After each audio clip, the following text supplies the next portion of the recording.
You mentioned the 7-time champ. Well, he's come to join us, so we can just ask him. Jimmie, that's really my question. So I have seen you win a championship in the heads-up format, in the format before this. You have felt all the pressure. I want to know, where does that stack up versus the pressure of these upcoming playoffs? Yeah, the pressure's, intense. It's there. I mean, our opportunity to win an 8th, it all depends on these next few weeks. If, obviously, if you're not in that playoff eligibility, you're out. So our season is on the line right now with these next 4 weeks. So as I look at the first 15 years of your career and how you went about winning 7 championships and winning all of these races and everything, how has the racing changed as to what you have to do week in and week out now? Yeah, that's a great question. And you know it so well from being out there. I mean, there's always an evolution to racing and the energy on the track and how people race each other. But with stage racing and then this 550 horsepower package and the blocking that you can pull off and is almost required to be successful, it's changed the game. It is way different than when I first started.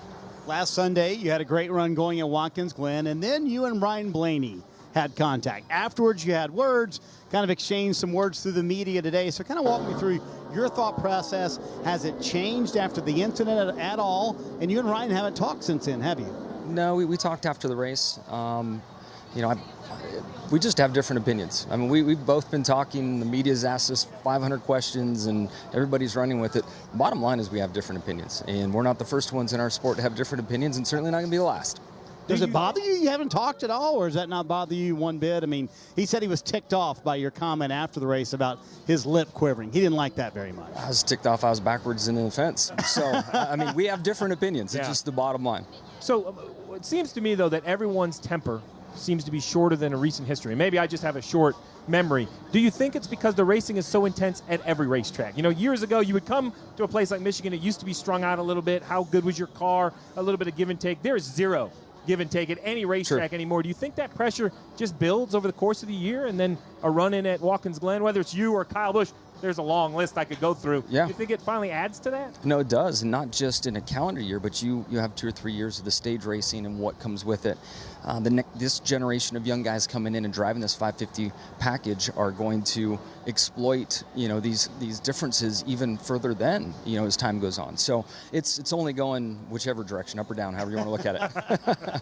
Jimmie, you're not going through anything that every driver, including the 2 drivers you're tied with in championships with Dale Earnhardt Sr. and Richard Petty, that everything wasn't questioned at times when things weren't going right. And as a driver, how do you handle that situation and discussing that with people that you haven't lost that desire because you've won 7 and 80-some races? That doesn't go away, that you're just as competitive and probably work harder now than you did even winning those championships. Yeah, without a doubt. I think the outside perception and perspective is way different than what's really going on in this garage area, inside of a team, inside of an organization, and then that's all I can go by. I mean, I have a very loyal and dedicated group of crew members that are there for me because they know where my heart is. They know how hard I work and what I put into this. And, right now we're just kind of building back through a few things. I think Hendrick Motorsports, overcoming some issues with the Camaro that we've been working through and making the car much more competitive. I'm now on my 2nd crew chief.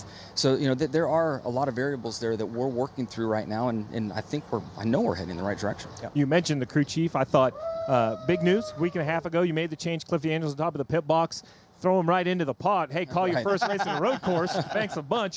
But it's not just that. I don't think everybody knows he has a baby due. You said like within a week, very, very close. So with all of that going, how much is Cliff Daniels leading the team, and how much you just there try to support him, try to ease him into this frying pan of being the crew chief for a 7th time?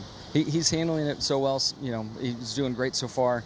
I don't expect that to change a bit. I know he has full support from his wife, and we have every intention to have him home for the birth of his first.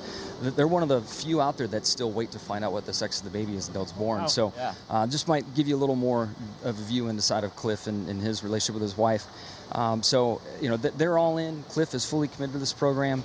The guy is doing an amazing job, so I'm excited for what we have here in the future. Well, we were joking. You were saying how Cliff, Monday would be great because he wouldn't miss out. I said, well, he's never crew chief Bristol. He'll be wishing for like Friday afternoon of Bristol. That short track is a bull ring for Maybe sure. before happy hour starts. It'd be a nice time to leave. That's right. So how was week 1? I mean, was the communication different with Cliff than it was before? Like, how would you describe week 1 as you assess the team? Yeah, week 1 went very well. Obviously, the finishing result wasn't what we had hoped for, but I feel our conversation, the connection that we have, and honestly, honestly, a lot of that falls on the history that we had together with Chad Knaus is the leader, Cliff being the lead race engineer.